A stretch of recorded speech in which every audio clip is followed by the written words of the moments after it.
En cada episodio te entregaremos una clave para que hagas del liderazgo una experiencia poderosa. Bienvenidos a Visión Compartida. Hola, ¿cómo están? Bienvenidos a un nuevo episodio de Visión Compartida, el episodio número 96. Soy Lucy Galota y el tema de hoy es muy especial porque es una entrevista que me realizaron en la radio, en la emisora 88.1, Adulto Joven, el locutor Edwin Torres, en su programa Tono Salud. El tema que tratamos fue el manejo emocional. Espero que la disfruten. Comencemos de inmediato. Hoy vamos a conversar sobre el manejo de las emociones, así que nos acompaña la psicóloga Lucy Galota. Lucy, buenos días y gracias por acompañarnos. Buenos días, Edwin. Gracias a ti por la invitación. Muchísimas gracias. Puedes seguir a Lucy a través de @LucyGalota. Lucy, entrando en tema, manejo de las emociones, nos vamos de lo general a lo específico. ¿Cómo se definen las emociones? Mira, a mí me gusta definirla de una forma muy básica, ¿ok? La emoción o las emociones son energía en movimiento. Es energía moviéndose que de alguna forma en algún momento pueden ser cómodas y en otros momentos pueden ser incómodas. Pero la verdad es que cuando tú experimentas una emoción, lo que experimentas es que algo está alterado o se está moviendo dentro de tu cuerpo, en alguna parte de tu cuerpo. Entonces, una emoción es cuando la energía se está moviendo de una manera particular, pongámoslo así. Ok, ¿cuántos tipos de emociones existen? Yo quisiera contestarte esa pregunta basándome en unos estudios que hizo el doctor David Hawkins, ¿ok? Que él fue un americano psiquiatra que trabajó, quizás el más importante investigador de la conciencia, y él clasificó 17 tipos de niveles de conciencia que son progresivos, que van de menos a más, ¿ok? Y cada tipo o cada nivel de conciencia tiene implícita una emoción. Entonces pongamos que según este autor hay 17 experiencias emocionales que uno puede tener que van de las menos cómodas o las más incómodas hasta las más expansivas y las más placenteras. Lucy, cuando hablamos de emociones, ¿esto es aprendido, se hereda, se manipula, son manejables? ¿Cómo es todo esto? Hay de ambas categorías. Por ejemplo, tú traes ya un patrón o un sistema para darle caras al mundo que viene implícita la experiencia emocional. Por ejemplo, nosotros ya traemos en nuestro sistema de sobrevivencia. En el sistema de sobrevivencia que compartimos con el resto de los animales, allí está el miedo implícito porque nos ayuda a defendernos de las amenazas del medio ambiente, ¿ok? Pero hay muchas otras que son sociales, que se aprenden, que se imitan y que implican, bueno, cómo nosotros vamos aprendiendo, no solo con lo que traemos innato, sino cómo vamos aprendiendo a darle caras al mundo. Te pongo un ejemplo. En una oportunidad yo tengo un hijo que en este momento tiene 26 años casi, y cuando él tenía un año, lo llevo como por segunda vez a cortarse el cabello y había un chico que estaba allí en el puesto donde se lo iban a cortar y estaba llorando, pero como si le estuvieran, tú sabes, haciendo una tortura terrible y lo sostenían mientras le cortaban el cabello.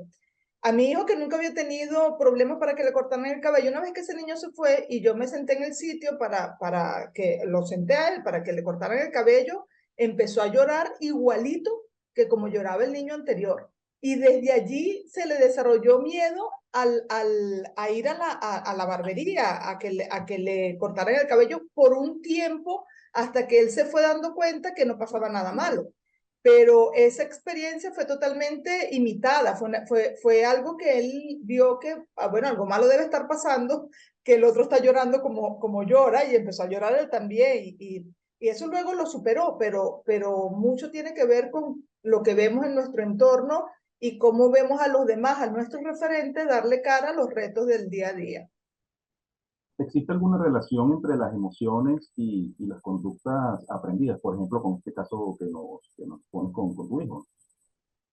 Claro, de hecho nosotros hay como dos grandes formas de darle cara a la vida. La inconsciente, la que ya traemos, como te dije, en nuestro repertorio, y la posibilidad de ir volviéndonos personas aún más conscientes y con la capacidad de darnos cuenta, porque cuando despertamos esa posibilidad de darnos cuenta, nosotros podemos retar justamente con nuestra actitud, podemos retar las reacciones, la impulsividad, lo que ya viene determinado y la forma en cómo fuimos instaurando nuestro sistema emocional para darle respuesta a lo cotidiano. Entonces, cuando despertamos esa capacidad de darnos cuenta, nosotros podemos empezar a retar esa zona de confort, esa forma habitual de funcionar en el día a día, sobre todo cuando esa forma habitual nos trae problemas o no nos permite estar bien. Entonces, desde ese comportamiento consciente, nosotros podemos superar dificultades emocionales y aspirar o poder incorporar maneras más óptimas de estar bien con la vida, pongámoslo así, de enfrentar la vida desde el bienestar o la fortaleza interior. Lucy, ¿a qué edad comenzamos a hacer conciencia de las emociones? Mira, esa pregunta es muy interesante porque pudiera pasar que te mueras sin sentir una verdadera conexión con tus emociones o de experimentarla de manera consciente. ¿Ok? Nosotros tenemos respuestas emocionales desde que nacemos, tal como lo había dicho, pero hacernos verdaderamente conscientes de las emociones y comprenderlas, eso puede pasar como no puede pasar. Ahora bien, un niño a la edad de 6, 7 años ya puede ir identificando y verbalizando de manera un poco más consciente de cuando estaba pequeño. Pero la verdadera conciencia de las emociones, eso es un trabajo personal. Tiene que ver con si tú estás en contacto contigo mismo, si tú eres capaz de sentarte y experimentarla, porque ese es el principal problema con las emociones, el miedo a sentir, el miedo a experimentarlas hasta el fondo. Por lo general, Edwin, lo que nosotros hacemos es experimentamos una sensación, una energía moviéndose incómoda, pongámosle así, y queremos resolverla afuera. Si sientes rabia, por ejemplo, que te da fuerza como para luchar, tú quieres resolverla dándole un golpe a alguna persona o a alguna mesa o a alguna pared o bueno, sacarla afuera y expresarla y la persona cree que con eso la emoción va a pasar. Pero casi nadie se sienta a darse cuenta, a experimentarla. Bueno, ¿qué será esta energía moviéndose? ¿Qué pasa si me siento y la experimento hasta el final? Por lo general, lo que suele suceder es que la emoción viene como una ola, pasa un rato, se queda allí dentro de nosotros, se mueve de manera un poco incómoda, las que no queremos experimentar, porque las que queremos experimentar sencillamente nos abrimos, como la felicidad, la alegría, no sé, nos abrimos y la aceptamos. Pero las incómodas, nosotros lo que hacemos es que más bien nos cerramos a ellas. Cuando nos sentamos y la experimentamos, empezamos a adquirir valentía porque nos damos cuenta, Edwin, de que no nos hacen daño, de que como llegan, se van y que no se van porque nosotros le dimos el golpe a alguien o no se van porque cambiamos el contexto, sino que se van porque las agotamos, porque las experimentamos hasta que se disolvió. Y eso es por lo general la gran equivocación que cometemos todos, me pasó a mí, yo ahora te contaré una historia, que nos pasa a todos que queremos huir de ella, negarlas o resolverlas afuera. Ahora, ¿qué pasa con estas emociones que son incómodas, como bien lo comentas? Posiblemente cuando mencionas que alguien le da un golpe a una puerta, de alguna manera está buscando drenar esto, ¿no? Pero entonces, yo creo que la gran pregunta es cómo yo manejo esta situación, sobre todo las emociones incómodas. Ok, mira, te voy a decir lo que no se debe hacer y lo que sí se debe hacer. Lo que no se debe hacer es juzgar las emociones, porque al ponerle ya, por lo general las personas piensan, hay emociones buenas y hay emociones malas. Entonces, cuando ya yo catalogo la emoción como mala, por lo general lo que yo hago es bloquearme frente a esa emoción, no quererla experimentar. Entonces, eso no debes hacerlo, lo que es juzgarla como mala. Lo segundo que no debes hacer, y esto es muy polémico, ¿ok? Es contarle una historia. Por lo general uno vincula una emoción a una historia, es decir, yo tengo rabia porque tú me dijiste esto, esto y esto, y empiezo a contarle una historia. Cuando yo le cuento una historia a esa emoción, yo lo que estoy haciendo es acrecentarla y poner afuera la responsabilidad. ¿Ok?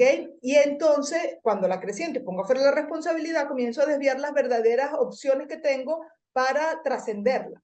Entonces, eso no debería hacerlo. Y segundo, tampoco debería evadirla. Entonces, ¿qué sí debo hacer? Yo debería, primero, permitirla tal cual ella viene. Por lo general queremos manipularla, manejarla, controlarla, evitarla, porque bueno, cuando es incómoda la queremos sacar rápidamente de nuestro cuerpo, pero no se va a salir cuando yo diga, sino cuando ella quiera. Y lo que yo puedo hacer o lo que sucede cuando yo hago esas cosas que no funcionan, es que más bien las trabo y las dejo acumulando dentro de mi cuerpo. Entonces, cuando yo la experimento hasta que se agota, ella no se acumula allí, sino que sencillamente como llegó se fue y se agotó y ya no dejó estela, no dejó consecuencia. Pero como eso no es lo que hacemos, sino que por lo general no las permitimos, lo que hacemos es que vamos trabando y trabando esa energía. Te dije que eran energías en movimiento y las vamos trabando y las vamos trabando, y entonces cuando ya somos adultos, ante un pequeño estímulo reaccionamos como si nos estuvieran tú sabes, una gran ofensa o o un evento muy estresante. Cosas como, por ejemplo, se te atravesó un carro en el tráfico. Es que eso es muy común. Tú vas en el tráfico, alguien se te atraviesa adelante y reaccionas como si te estuvieran matando. Entonces, allí lo que está haciendo tu sistema es aprovechando ese pequeño evento para drenar un poco de la emoción acumulada. ¿Ok? Y entonces él lo que está intentando es que tú vayas sanando un poco ese tema, porque hay mucha tensión acumulada producto del mal manejo de la emoción, y cada pequeño evento sirve para sacar un poquito de esa emoción. No sé si todavía tengo tiempo para contarte una anécdota personal o si ya Sí, tenemos que salir. sí, Lucy, por favor, cuéntame, no hay problema. Ok, mira, yo era una persona que sufría de miedos nocturnos, ¿ok? Es decir, me despertaba y me despertaba con mucha ansiedad, con mucho miedo, y empezaba rápidamente, prendía las luces, ya me daba insomnio, y viví muchos años de mi vida con esa dificultad, porque es una enorme dificultad no poder dormir tranquila porque me despertaba con mucha ansiedad. Cuando yo aprendí una técnica muy sencilla, que es parte de lo que les estoy contando ahora, del manejo de las emociones, una noche, como habitualmente me despertaba con la ansiedad, me desperté, pero esa noche, en vez de hacer lo que hacía rutinariamente, me quedé acostada y con los ojos cerrados dije, ok, aquí estoy, la voy a experimentar lo más que dé, aquí estoy y quiero verla toda, quiero ver toda esta energía, quiero ver toda esta emoción. Me quedé con los ojos cerrados y empecé a experimentar y a experimentar y a experimentar esa energía moviéndose. Al principio muy incómoda, hizo como un pico y yo seguí allí con lo más valiente que podía estar experimentando eso. Y de repente, no pasaron 5 minutos, Edwin, cuando yo me quedé profundamente dormida hasta el día siguiente. Yo dije, ¿qué? Este era el monstruo que me atormentaba todas las noches y que al que yo le huía, prendía las luces, me desvelaba y ya no podía seguir durmiendo. Esto era todo. ¿Ok? Entonces, de verdad que cuando uno agarra y le da cara a la emoción, que no quiere decir ni luchar con ella, sino todo lo contrario, te rindes a ella, te rindes, la experimentas hasta el final, ella se agota y se va. Pero cuando tú la trabas, ella se empieza a acumular y acumular y acumular, y después empiezan pues reacciones impulsivas, reactivas o sufrimiento que ya son, bueno, que están añejados. ¿Ok? Lucy, ¿tiene que ver algo las emociones, cómo manejarlas dependiendo de la personalidad de la persona?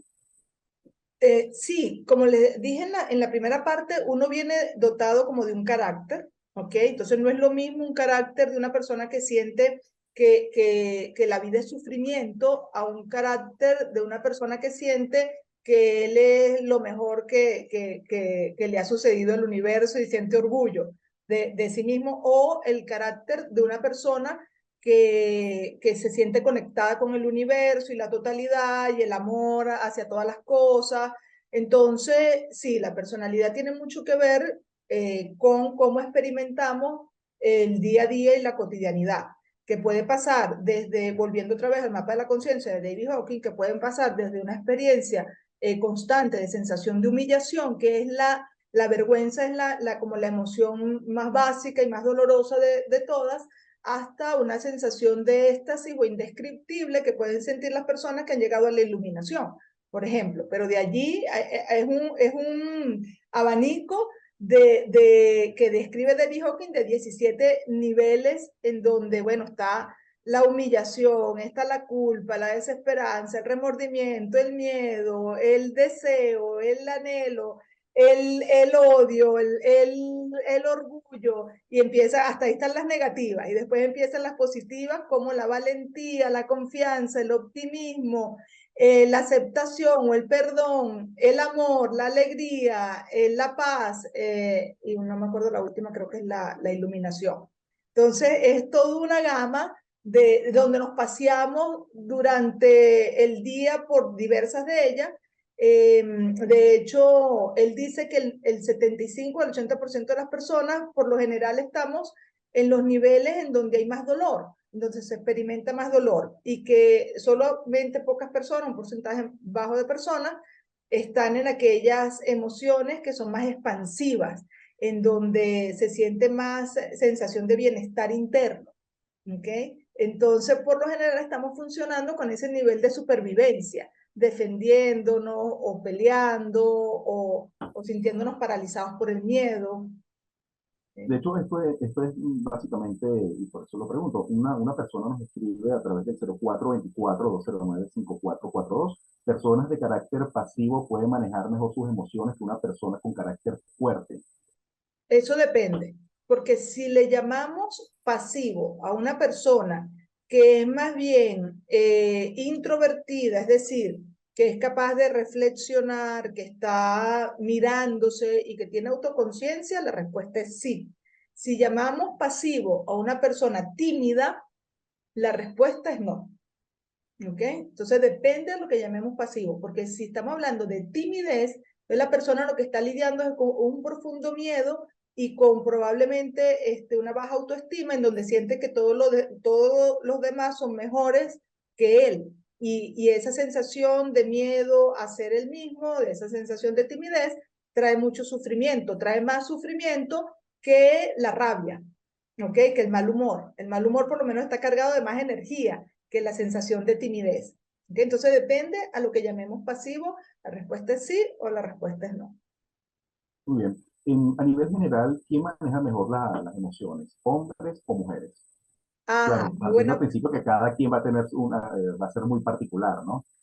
Así es, porque la verdad es que viéndolo desde el punto de vista psicológico no hay diferencia, pero desde el punto de vista social sí hay diferencia, porque eso viene cambiando en los últimos años, pero sí está muy como vinculado al género, el manejo de la rabia para los hombres, el manejo de repente de las emociones de tristeza o de reflexión para las mujeres. Los hombres tienden socialmente quizás a ser más impulsivos, en ciertas emociones, las mujeres en otras, pero es más un elemento social, porque si lo vinculamos a un tema de cómo venimos dotados con el mismo sistema emocional, con el mismo sistema de inteligencia, que implica emociones, mente y cuerpo que nos lleva a comportarnos, a expresar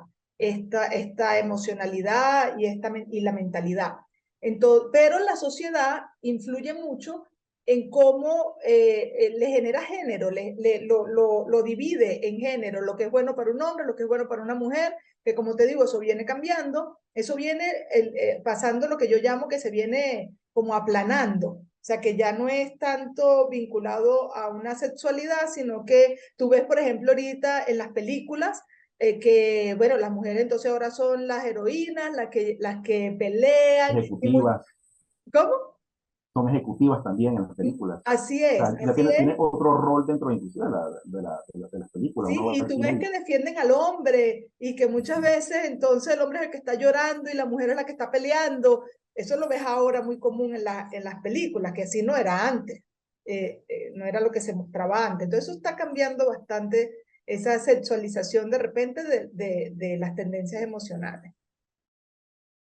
Lucy, dejamos una pregunta en el segmento anterior que nos hace un oyente. ¿Tener conciencia del manejo de las emociones nos hace más insensibles o se relaciona con una conducta psicópata? Sí, esta persona está de repente refiriéndose hacia alguien que actúa de manera fría, ¿no? Seguramente. Porque en el caso de la psicopatía, las personas por lo general no sienten empatía o compasión por la otra persona, tienen una gran incomodidad dentro de sí, de alguna forma sienten que el mundo les debe algo y quieren cobrárselo y sienten pequeños estados de placer o calma cuando llevan adelante sus impulsos, pero eso es momentáneo, lo siguen repitiendo, etcétera. Entonces, digo esto porque actuar de manera fría no significa ser consciente de las emociones, o actuar de manera cruel no significa ser consciente de las emociones. Entonces, cuando una persona verdaderamente es consciente de sus emociones, la siente, no le tiene miedo a sentir, eso más bien lo aleja de la crueldad, que básicamente es una de las características de la psicopatía. ¿Ok? Porque una vez que agota la energía que trae la emoción, esa oleada que viene con la emoción, pues ya queda, o sea, hay un alivio y no quieres resolverlo afuera. Entonces, hay como una gran, pongámoslo así, una gran clave. Cuando yo quiero resolver afuera mis emociones incómodas a través de un impulso, a través de una manera, una manera reactiva, yo estoy actuando desde el instinto de sobrevivencia y estoy activando niveles bajos de conciencia. Cuando yo me siento y experimento permitiéndolas, rindiéndome a ellas las emociones, sobre todo aquellas que son incómodas, y después entonces actúo de manera reflexiva, entonces yo estoy activando mis niveles más altos de conciencia, la lucidez mental, la capacidad para, incluso esa es la parte prefrontal del cerebro, que es la más nueva, pongámoslo así, que nos diferencia de los animales, del resto de los animales, y que nos permite dar respuestas más sofisticadas y con un mayor nivel de elementos humanos, donde puedo integrar al otro, donde puedo entender o comprender a la otra persona, donde puedo ser empático, donde puedo ser resiliente. Entonces se activan todas esas posibilidades. ¿Okay? Nos preguntan a través de la mensajería, ¿qué importancia tiene la autoestima en el desarrollo de la inteligencia emocional? Ajá, tiene mucha importancia la autoestima bien comprendida, ¿no? Porque la autoestima tenemos que diferenciarla de la arrogancia o del engreimiento. La autoestima en donde yo me acepto, donde yo me valoro y donde acepto y valoro a los demás y respeto a los demás, tiene mucha relevancia en el manejo de las emociones, porque cuando yo me respeto a mí misma, me acepto y me valoro y respeto y valoro a los demás, pues voy a buscar funcionar dando, bueno, un mejor trato tanto a mí misma como al otro. Entonces, no me voy a permitir ciertas cosas ni que me la hagan a mí como maltratos, ni se las voy a hacer a los demás tampoco. Entonces, voy a ser muy cuidadoso al momento de responder y de tratar a los demás como también de lo que permito que me hagan a mí misma.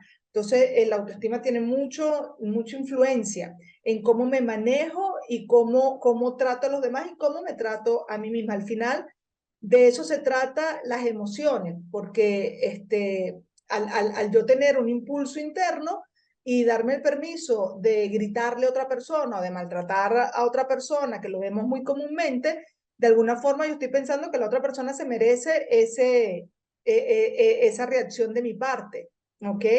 O de yo permitirlo recurrentemente en la otra, en que el otro lo haga conmigo.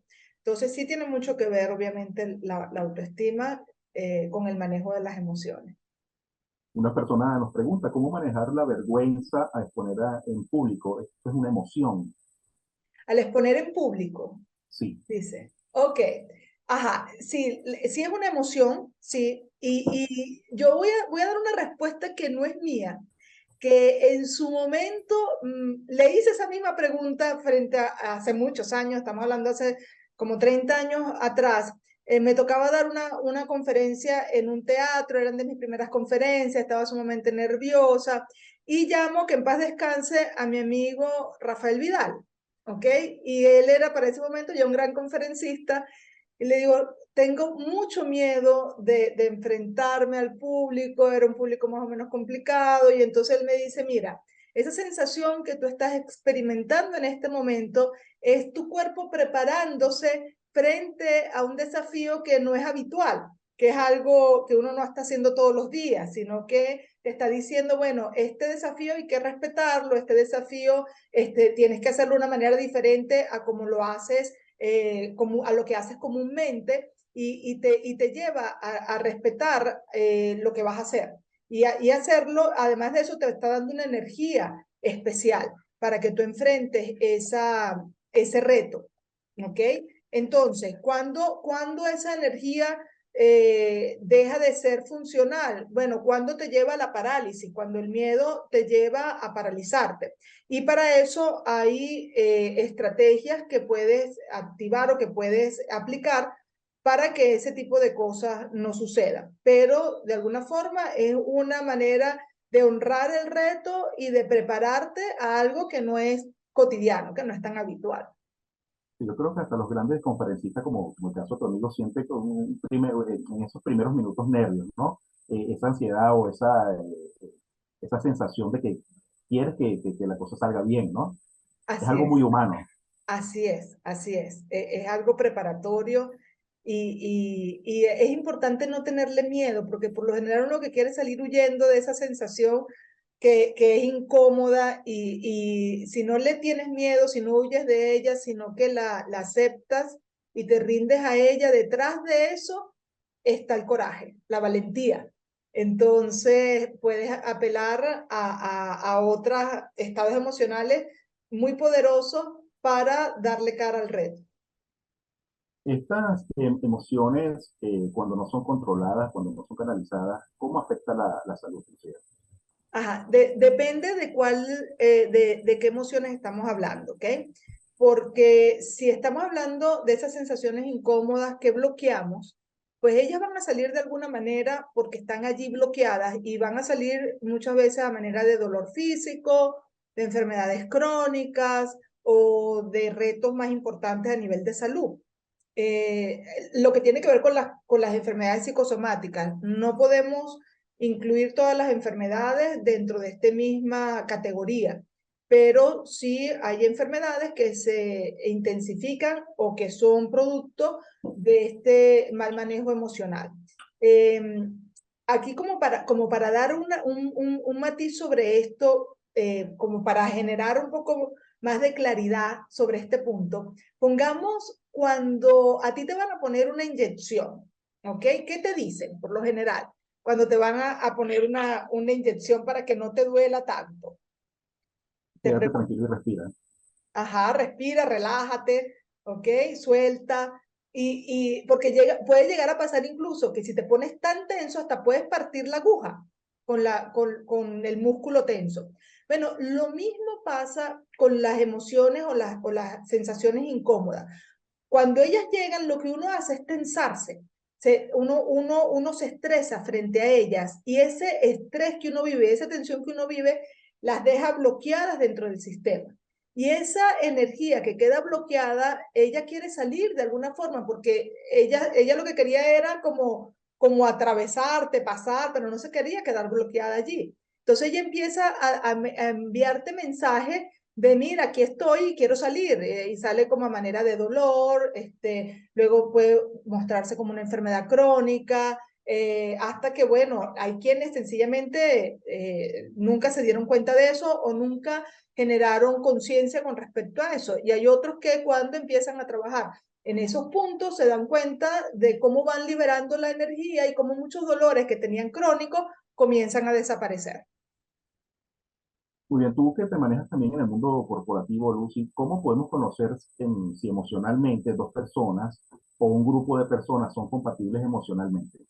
O no sé si Hay, este mundo de la fantasía existe. okay, hay herramientas, nosotros de hecho tenemos una que utilizamos para conocer y predecir el comportamiento y la emocionalidad normal, y hago este énfasis porque no detecta psicopatología, sino que trabaja con los comportamientos emocionales cotidianos y nos permite también la herramienta hacer comparativo entre personas, entonces ver si son complementarios o cuáles pueden ser los roces que tengan esos dos tipos de perfiles. Entonces, la herramienta nuestra es el DIS, es una de las más populares a nivel corporativo y también la hemos utilizado incluso con relaciones románticas, parejas que se han querido evaluar y entonces, bueno, evaluamos a uno, evaluamos al otro y luego hacemos el mapa de comportamiento y allí ellos van descubriendo cómo sus comportamientos y sus emociones pueden ser compatibles o pueden ser un reto, un desafío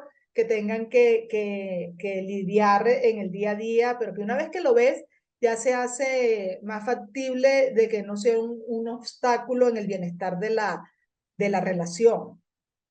Lucy, ya casi finalizando la entrevista, 9:43 de la mañana, ¿cómo nosotros podemos modificar esto de las emociones? ¿Cuáles son las herramientas que nos pueden facilitar modificar y llevar las emociones de la mejor manera?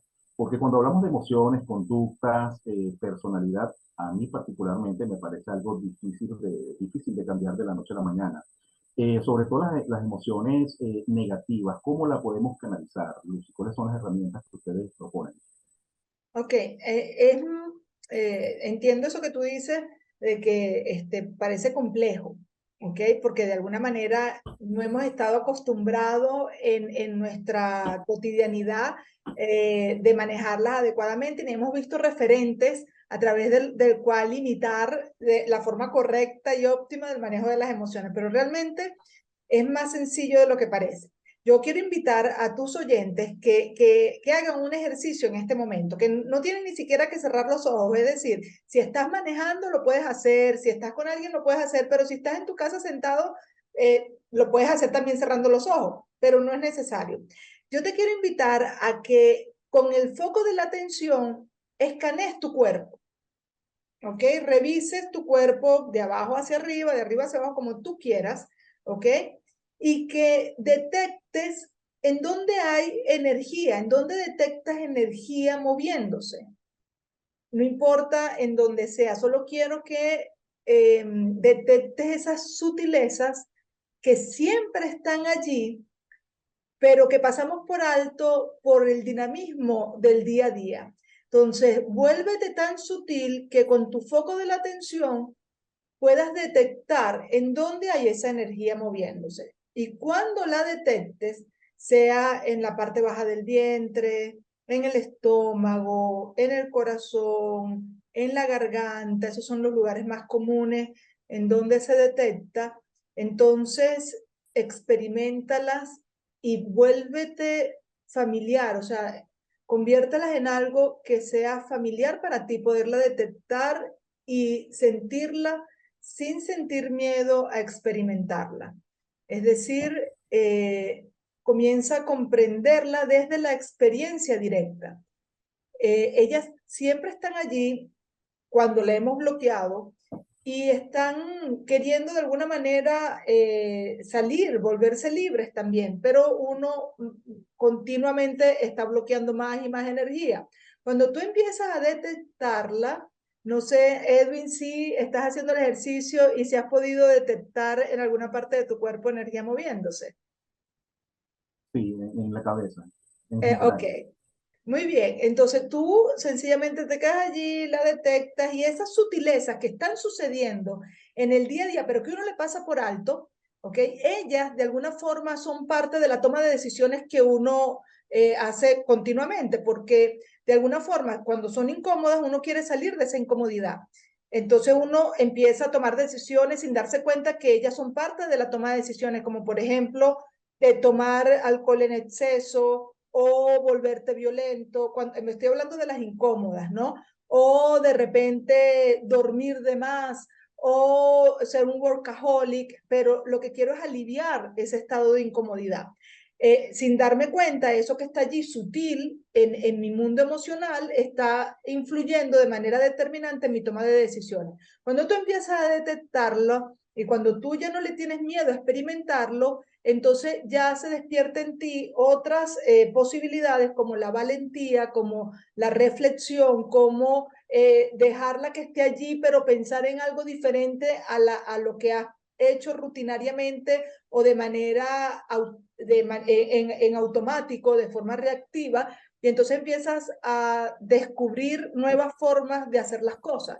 Comienzas a descubrir nuevas respuestas que suelen ser con una mayor carga de excelencia o de lucidez, diferente a cómo lo venías haciendo antes.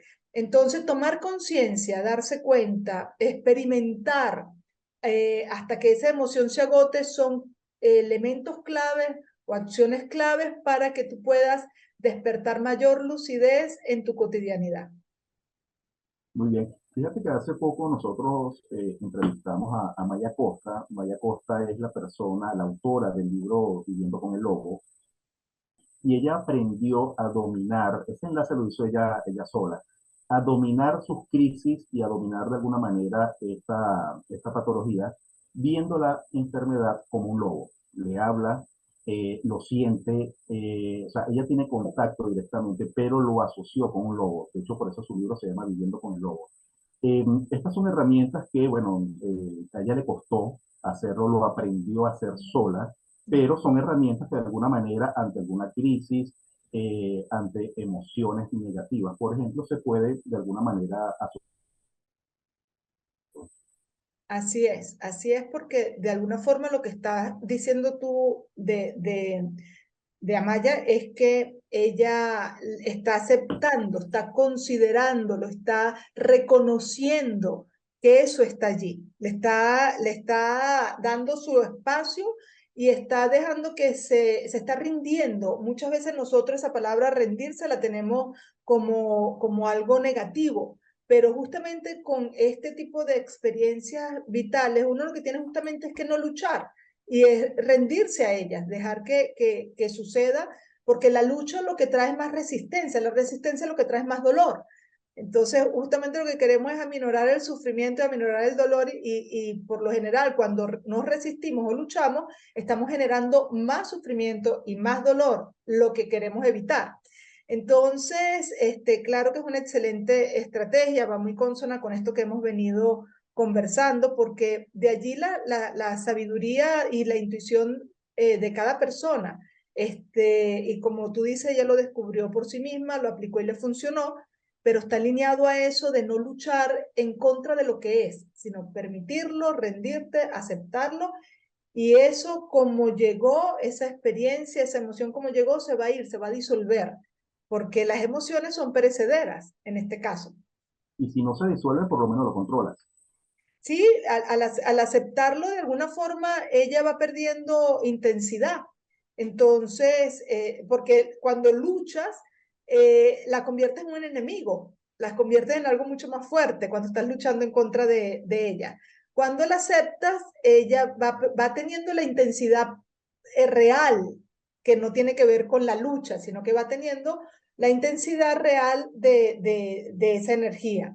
Entonces, tú no le sumas más intensidad justamente por estar luchando contra ella. Pruébalo, porque es muy sencillo. Esto que acabamos de hacer, de escanear el cuerpo, detectar en dónde está la energía moviéndose, permitirla y empezar a tú convertirte en una persona mucho más inteligente emocionalmente porque vas comprendiendo la dinámica de la emoción y no te vuelves reactivo frente a ella, sino más bien una persona intuitiva, una persona que está afrontando ese reto con inteligencia, con pausa, que lo está permitiendo y no está siendo impulsivo frente a eso.